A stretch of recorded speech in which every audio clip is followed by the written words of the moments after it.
Was it really worth it? Like, what was my experience, my personal experience with requalifying? My previous videos I had mentioned and taking you guys on my SQE journey and giving you tips in other subsequent videos on passing the SQE and requalifying. But what I've not told you guys is, the job prospect, if it is actually worth it to requalify as a solicitor. So that is what I'm going to be doing in this video. Guys, welcome back to the channel. It's your girl Frida, and you know how we do it here on this channel. It's all about life in the UK, study abroad, and personal development. So if these are the kind of things that you like, make sure to stick around, subscribe, like, share, comment, and let us build this family together. So first thing first, as a foreign qualified lawyer, you need to understand the key strengths that you bring to the table. Already a qualified lawyer, you're bringing with you some legal experience, trainings that you've had, and soft skills. So many people relocate to different parts of the world, not just the UK, and when you relocate, you're actually like, so most of the times, like starting afresh in your career. I get it, I understand that, because I have had that fair share. I've had to like restart my career. So you need to understand, as a foreign qualified lawyer, that you bring international and cross-border legal understanding. You're not coming in as a student, you're not coming in as someone who is new to law,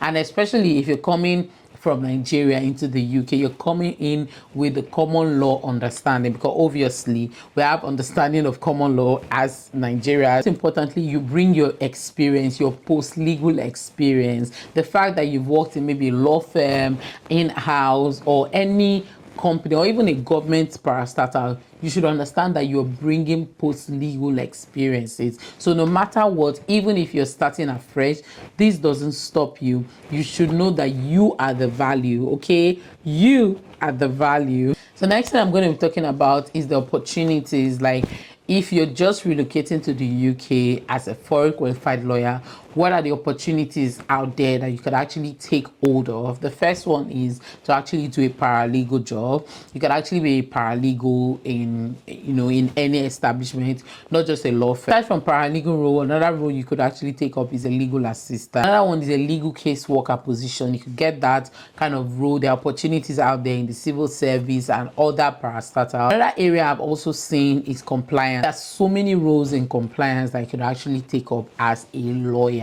Compliance, data protection, data officer, legal operations, those roles are open, and I believe that even people that are not lawyers are actually taking up those roles. So imagine you as a lawyer with your qualification and with your training, you can actually get into those roles without even requalifying as a solicitor in the UK. Next one is contract review, document review, contract specialist. This was my previous role. I used to be a contract reviewer or contract specialist in my previous job. What I used in this role was actually my Nigerian experience. So you can actually see that your Nigerian experience or your foreign experience actually counts when looking at opportunities like this. So make sure you grab opportunities like this. Was it really worth it? Like, what was my experience, my personal experience with requalifying? So for me, requalifying, because I told you guys I'd already gotten some UK experience. With my role, I got full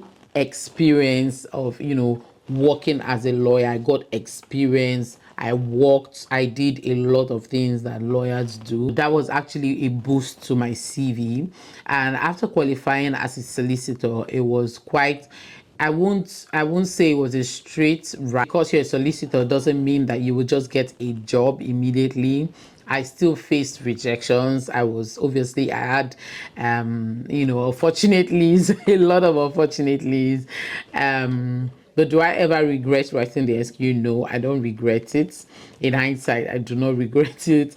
But at some point when I was having the unfortunately, I started thinking, I'm rethinking my decision. But like I will always say, it takes just one yes, to put you right at that place where you want to be. I did some interviews, and I got that one yes that actually put me aware. When it comes to applying for jobs, like every other jobs, there are ups and downs, and obviously the market is saturated, but it doesn't mean that there's no place for us as foreign qualified lawyers. If you know the right thing, if you know what you're doing, you will get it. Okay. It will take time a bit. Sometimes it doesn't even take that long. For I think experiences actually differ, and sometimes it depends on where you are. If there are good legal jobs around you. What I mean by good legal jobs, you could check law firms around you, you could check companies around you. That will actually determine if you could get good legal jobs around where you are, or even outside these law firms or companies. You could check NGO. Apart from that, I would say I do not regret writing the SQE requalifying, because obviously I'm not working as a solicitor in-house. One advice I would give when it comes to writing the SQE requalifying, you need to check yourself. You need to ask yourself, is it worth it for me? Like I've told you, it was worth it for me, and it's still worth it for me. But you need to ask yourself, like, is it going to be worth it? And I get it that so many people are looking for sponsorships, so you need to also ask yourself what companies are sponsoring. Are they sponsoring lawyers in their law firm? Are they sponsoring in-house counsels in their companies? Things like that. And then also find out on the sponsor, like the license, the list of sponsors. You will find companies, you will find law firms that have those licenses, and then target those law firms, target those companies, and keep applying. Don't give up. Okay, don't give up when it comes to applying for jobs. No, no, no, no, no. If you give up, no, then I think you actually lost, because it's a person that doesn't give up, right, that wins. Because in the end, there's always light, right? There's always light, at the very end of the tunnel. So yeah, don't give up, you guys. Check the link in the description. I'm going to see you guys in my next video. Okay, make sure to like and subscribe, and make sure to share also. Let me hear what you guys think, and I would love to read comments from you guys. Okay, all right, that's the end of this video. Right, bye.